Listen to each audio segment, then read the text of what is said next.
Hello, I'm Daniel Mayo. I'm a senior analyst at Celent. It was interesting speaking with a number of banks today at the Intellect Banking Forum to understand the challenges they have, particularly around kind of regulation, the pressures it's putting on them in terms of kind of the costs of their technology spending and the fact a lot of it's been allocated onto mandatory spend.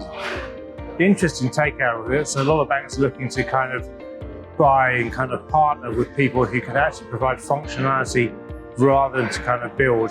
And I think this is a key takeout for a lot of banks, that actually kind of there are people out there who can actually provide a solution to actually extend your capability and deliver functionality rather than just rely on kind of your own existing resource. It's really interesting to hear about the rollout of VMAC AI at the Intellect Banking Forum today. It was interesting to see the work they've done in terms of improving the architecture and moving towards a commodal banking model. This really is in line with what we see at Celent in terms of the direction of kind of future banking platforms. So one of the things we kind of heard banks talk about today was a move towards microservices architecture, and this is something that we see in the Intellect EVAC.ai platform. One of the key things about this is it allows you to drive scalability and improve the kind of infrastructure provisioning to a specific microservice rather than having to scale the whole platform.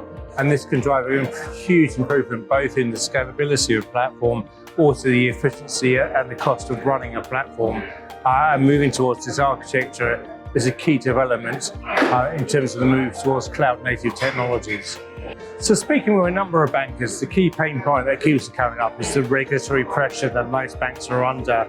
For a lot of banks, this is really becoming overwhelming, and a huge proportion of their kind of development spend is now allocated to mandatory projects and kind of actually allocated to dealing with compliance burdens.